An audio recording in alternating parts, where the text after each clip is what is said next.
The first warning I sent was polite. The second was urgent. By the third email, I knew something was very wrong. It started with a low I can't rumble believe this early is one happening. Tuesday morning. The Look at kind the of sound size of you that feel in thing. your chest before your brain We need to even get out of here recognizes it. now. I pulled According back to the the curtain plans and here, froze. this section is Two yellow approved. We have to bulldozers were move forward parked at today. the edge of my I don't care property. what that paper says. Engines You can't just idling, tear up the drainage like exhaust that. rising into the cold air like a signal that something permanent was about to happen. No notice, no meeting, no agreement, just machines. I grabbed my phone and checked my messages again, hoping I'd somehow missed an update from the HOA. Nothing. No letters, no emails, no calls. Just silence. And now, heavy equipment sitting inches from land I had legally owned for 7 years. Here's the thing about homeowners associations. Most people think the real danger is annoying fines or strict lawn rules. But what happens when an HOA decides they don't need your permission anymore?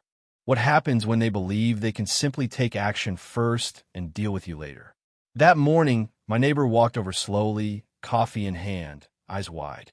"Did you approve this?" he asked quietly. I shook my head. I warned them not to do anything. Because I had. Multiple times. For weeks, I've been emailing the board about a community expansion project they kept hinting at during meetings. The plans were vague. The maps were blurry. And the section labeled Shared Access Road looked suspiciously close to my property line. I asked questions. I requested documents. I even sent a formal notice asking them to confirm that no construction would begin until boundaries were verified. No response. Until now. One of the workers climbed out of the bulldozer and started placing bright orange flags in the ground, right through the middle of the garden my wife spent years building. Each flag felt like a countdown. Each engine rev sounded like a deadline I didn't know existed. I called the HOA president. Straight to voicemail. I called again. Voicemail. I emailed. No reply. That's when the foreman walked toward me holding a clipboard and said the sentence that changed everything. "We've got authorization to clear this land today." Authorization. From who? Because it definitely wasn't from me. In that moment, I realized this wasn't a misunderstanding. This wasn't poor communication. This was something bigger, something that felt planned, rushed, and strangely confident. And as the first bulldozer blade lifted off the ground, ready to move forward, I made a decision that would stop the entire project in its tracks, but also start a battle I never expected.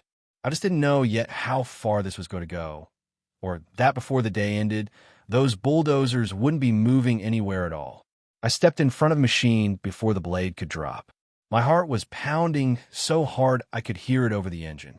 The foreman didn't look angry or aggressive, just impatient, like I was a delay in a schedule he expected to keep. "I need to see the authorization," I said.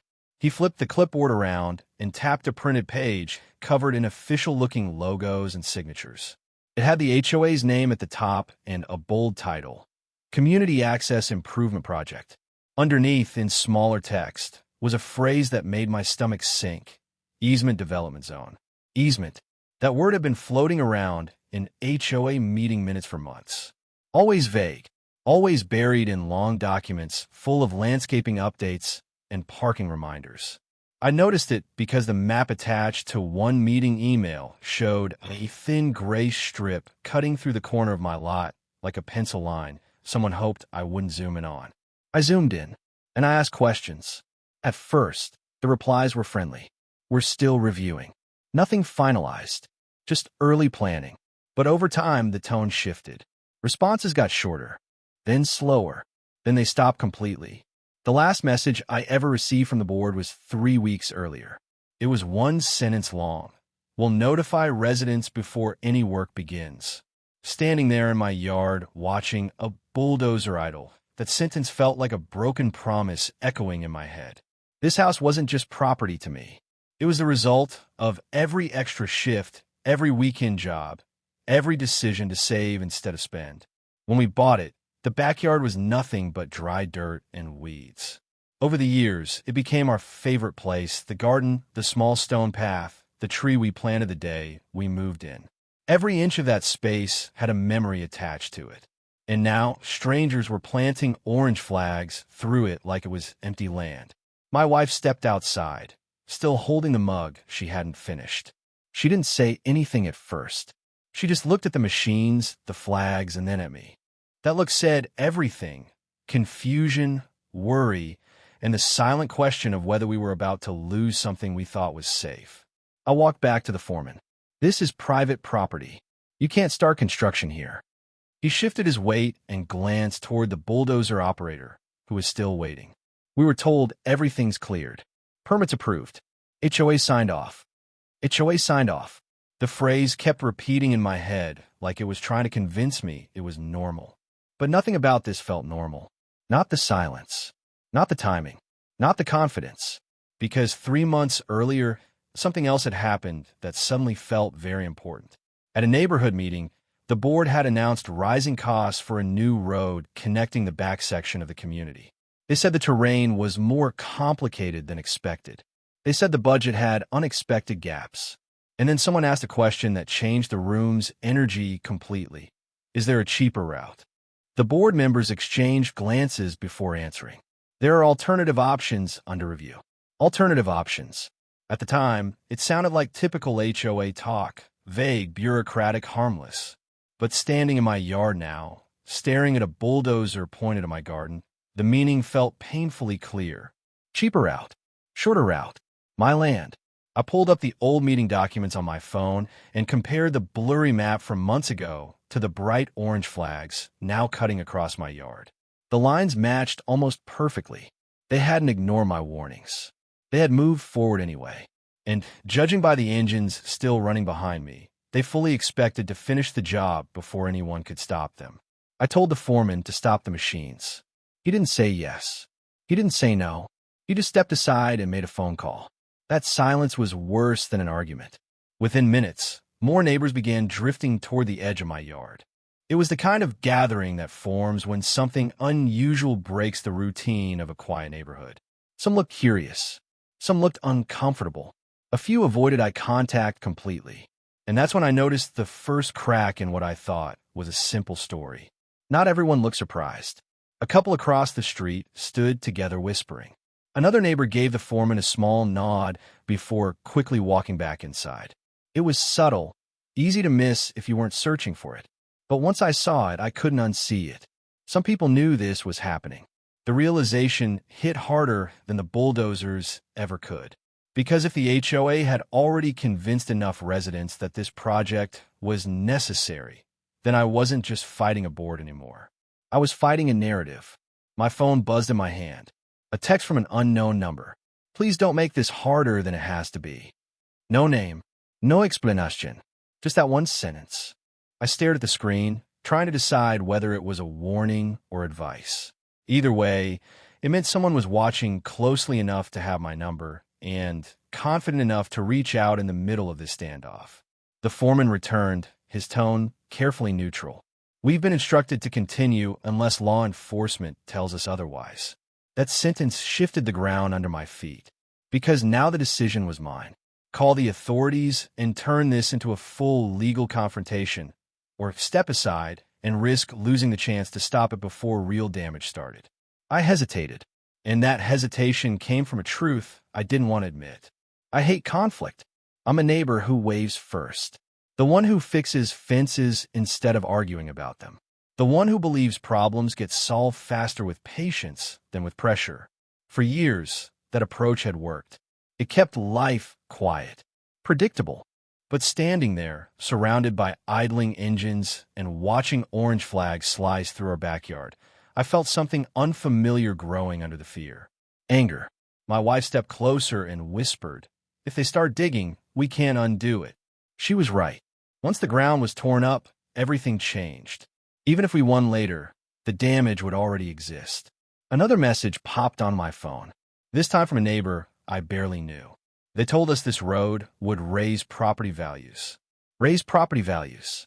Suddenly, the whispers made sense. The glances, the quiet nods, the silence from people who normally loved neighborhood drama. Some residents weren't just aware of the project. They were counting on it. And that created a problem I hadn't prepared for, because the story wasn't as simple as villains and victims anymore. It was neighbors weighing convenience against someone else's loss. It was a board promising benefits without explaining the cost. It was a community quietly deciding what was acceptable as long as the outcome helped them. The bulldozer engine revved slightly, like a reminder that time was running out. I imagined what the board was probably thinking. Finish the work quickly, deal with complaints later. By the time paperwork catches up, the road will already exist. And once something exists, removing it becomes nearly impossible.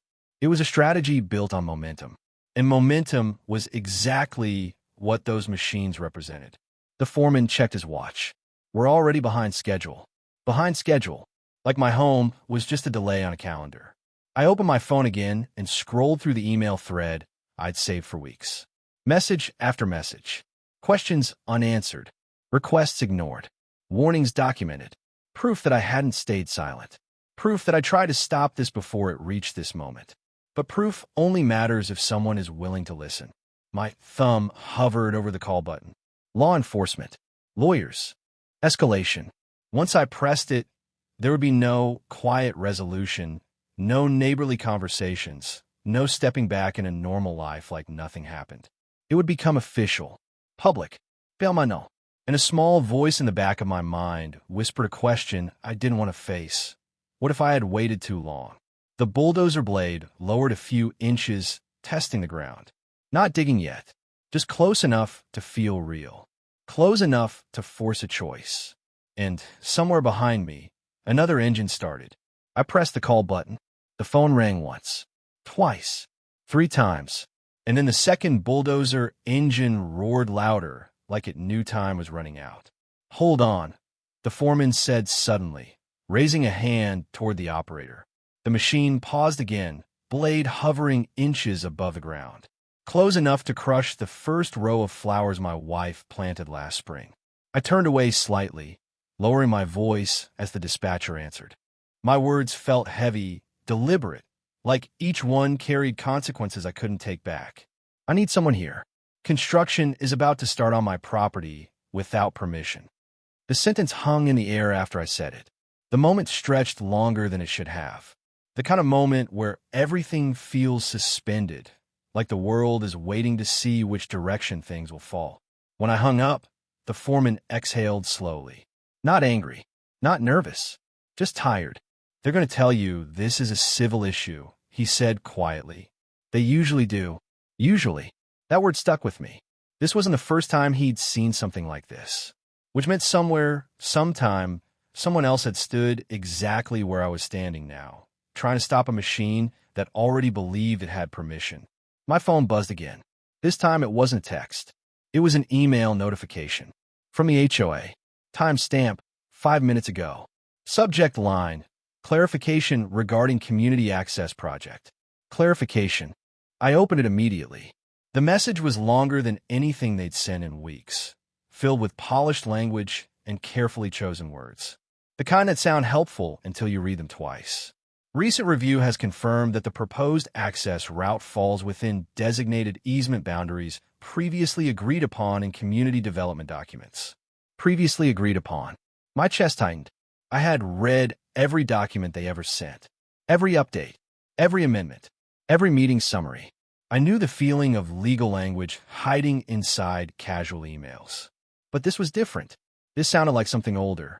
Something buried deeper than recent meetings and blurry maps. I scrolled faster. Residents were notified of easement provisions at the time of property purchase. My stomach dropped. At the time of purchase. 7 years ago, I suddenly remembered a thick stack of paperwork from closing day. Pages and pages of legal descriptions, boundary diagrams, and neighborhood rules. Documents I skimmed, trusted, signed. Because that's what everyone does. You trust the process. You trust the professionals. You trust that anything truly important would be obvious. What if it wasn't obvious? What if it was hidden in plain sight? A car slowed to a stop near the curb. Someone rolled down their window, just enough to watch. Another neighbor stood at the edge of their driveway, pretending to check their phone. The entire street felt like an audience pretending not to watch a live performance. And suddenly, the emotional weight shifted. This wasn't just about machines anymore. It was about doubt. Because if the HOA was right, even partially, then the story wasn't simple. It wasn't clean. It wasn't the clear injustice I'd convinced myself it was. It became a question. Had I misunderstood the documents? Had I ignored something buried in the fine print? The thought hit like cold water, not because it solved anything, but because it complicated everything. My wife stepped beside me again. What did they say? I hesitated before handing her the phone. Watching her read was harder than reading it myself. Her expression changed slowly, piece by piece, as the words sank in. That can't be right, she whispered. I wanted to agree instantly. I wanted certainty. I wanted outrage. Instead, all I felt was pressure. Because if this was buried in old paperwork, the board might believe they weren't doing anything wrong. The neighbors might believe the same thing. The construction crew clearly believed it. And belief is powerful, sometimes more powerful than proof. Sirens echoed faintly in the distance. Not close yet, but coming. The foreman heard them too. He rubbed his jaw and looked at the machines like he was calculating time in minutes instead of hours. How long until they get here? He asked. I don't know, I said. He nodded slowly, then spoke in his radio, and the response crackled back instantly. Do we proceed? 3 words. Simple, direct, heavy. The foreman looked at me. Really looked this time, like he was trying to decide whether I was a problem or a delay. Because once the blade touched the ground, everything would change. And the sirens still weren't close enough. The radio crackled again, louder this time. Proceed. The word hung in the air like a countdown reaching 0. The foreman didn't move right away. He watched me, then glanced toward the road where the distant sirens were still too far away to matter. Seconds stretched into something heavy and uncomfortable, and then he gave a small nod to the operator. The bulldozer blade lowered another inch. My heart jumped into my throat. Stop. They're on the way. He didn't answer. The engine revved, and that's when another car pulled up fast behind the growing line of parked vehicles. A silver sedan. Clean. Official-looking. The kind of car that doesn't belong in a neighborhood unless someone important is stepping out of it. A man in a dark jacket got out holding a slim leather folder. Not law enforcement. Not a neighbor. He walked straight toward the foreman like he already knew everyone's names. The two of them shook hands, and my stomach dropped again, because whatever this was, it had been coordinated. The man opened the folder and pulled out a stack of documents clipped neatly together. He didn't even glance at me before speaking. We're within legal scope. If we delay further, the contractor incurs penalties. Continue as scheduled. Legal scope. Penalties. Scheduled. Every word sounded rehearsed, polished, practiced, like this conversation had already happened somewhere else before it reached my yard. Who are you? I asked. He finally turned to face me, expression calm and professional. I represent the development committee. Development committee, not the HOA board. Something bigger. Something the board never mentioned in any meeting. The realization hit fast and hard. The HOA hadn't been ignoring my warnings. They had passed the project to someone else, someone with contracts, lawyers, and deadlines. This was no longer a neighborhood decision. It was a development project. My phone buzzed again, this time with a flood of messages from the neighborhood group chat I barely checked anymore. Is the road finally happening? This will cut commute time in half. Heard the city approved it months ago. Property values about to jump. City approved. Months ago. The words blurred together as I scrolled. Excitement. Celebration. Relief. Messages stacked one after another from people who had already accepted the outcome long before the first bulldozer showed up. They weren't watching a conflict. They were watching progress. I felt the ground shift under my feet again, but this time it wasn't doubt. It was the terrifying realization that the timeline I thought I was living in was behind everyone else's. My wife grabbed my arm. Look at this. She held up her phone, open to an email we had both missed, buried in spam weeks ago. Subject: Municipal Coordination Notice. Municipal Coordination Notice. The email was short, formal, easy to overlook. It mentioned upcoming infrastructure alignment and community notification through HOA channels. Through HOA channels, meaning the HOA had been responsible for telling us. And they hadn't. Or maybe they had, in a way that was easy to miss. The man with the leather folder spoke again, voice calm, but firmer now. We're already past the approved start time. The bulldozer moved forward half an inch. Not digging yet, but moving. The sirens grew louder. Still distant, but no longer faint. The foreman looked at the man. We could wait 5 minutes. The man shook his head immediately. We've already waited. And then he said something that made everything feel suddenly fragile. Delays increase risk. Risk? What kind of risk required rushing heavy machinery onto someone's property before authorities arrived? My mind raced through possibilities faster than I could process them. Deadlines, funding, contracts, penalties, pressure. Someone, somewhere, needed this road finished quickly. Too quickly. The man checked his watch. The foreman shifted his weight. The operators waited for a signal. And for the first time since this started, I realized something that made the situation feel even more dangerous. This project wasn't just important. It was urgent. Urgent enough to push forward during a standoff. Urgent enough to gamble on being right. The bulldozer blade tilted forward, metal glinting in the morning light. The sirens were finally close now. Close enough to hear clearly, but not close enough to stop what was about to happen. The sirens cut through the noise like a blade. This time, no one pretended not to hear them. The foreman raised his hand instinctively, signaling the operator to pause. The bulldozer stopped mid-movement, blade hovering inches above the first strip of soil. Engines still running, pressure still thick in the air. But now everything felt suspended in a way it hadn't before. 2 police vehicles turned the corner and rolled to a slow stop at the edge of the growing crowd. Doors opened. Calm, measured steps approached. Not rushed, not dramatic, just official. And suddenly the entire energy shifted. Because machines can ignore homeowners. They can't ignore authority. An officer walked toward the foreman first, then toward the man with the leather folder. Questions were asked quietly. Papers exchanged. Radios murmured. The kind of calm conversation that somehow feels louder than shouting. I stood a few feet away, unable to hear the words, but watching every expression like my future depended on it. Because it did. Minutes passed. Long ones. The kind where every second feels stretched thin.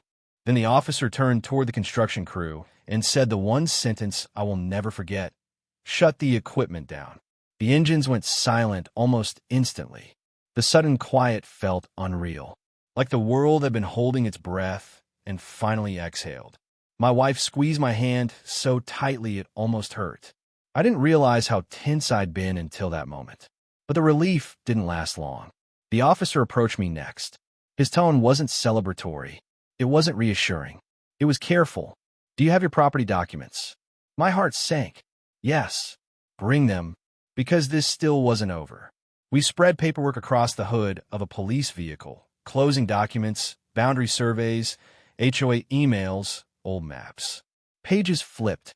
Fingers traced lines. Quiet conversations continued between the officer, the foreman, and the man with the folder. Then the officer pointed to something on my survey map. A thin line, barely visible, running along the very edge of my lot. The easement. Real. Legal. Existing.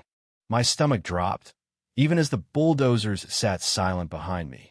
You do have an easement here, the officer said gently. They weren't wrong about that. For a split second, everything tilted. All the anger, all the certainty, all the sleepless nights, suddenly tangled with doubt again. But then he tapped the map again, this time farther into my yard. This section, though, isn't part of it. The man with the leather folder stepped closer.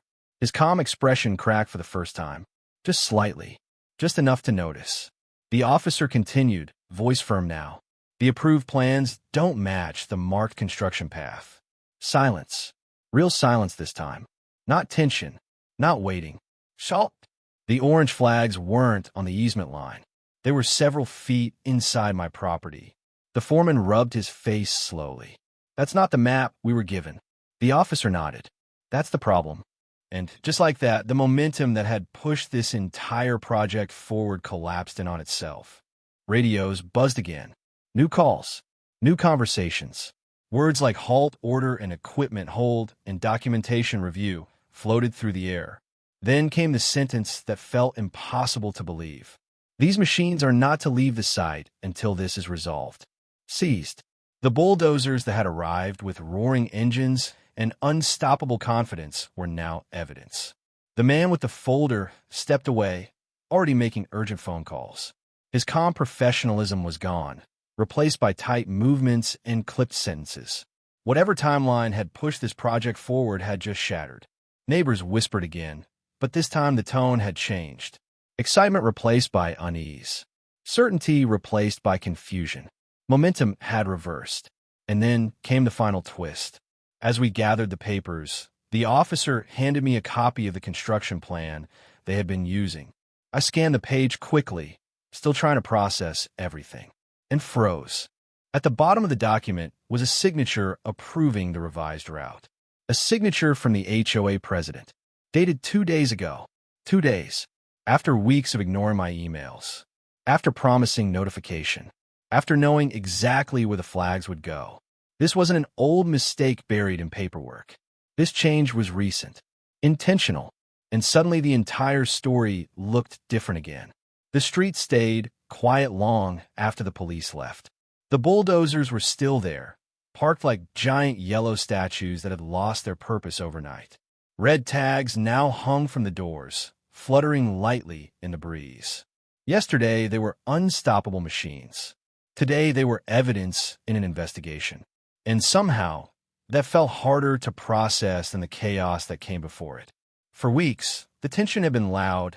Emails, unanswered calls, the rumble of engines, neighbors whispering from sidewalks. Now everything had gone still. Too still. The kind of silence that forces you to sit with what just happened. The HOA sent another email that evening. This one was very different. It used words like miscommunication, procedural error, and temporary suspension. It promised a full review, community transparency, and an upcoming meeting where residents could share concerns. Share concerns. The same concerns I had tried to share for weeks. At the emergency neighborhood meeting a few days later, the room was packed. People who had never attended before showed up early. Some looked uncomfortable. Others looked defensive. A few avoided eye contact completely. The HOA president stood at the front holding a stack of papers that suddenly seemed much heavier than before.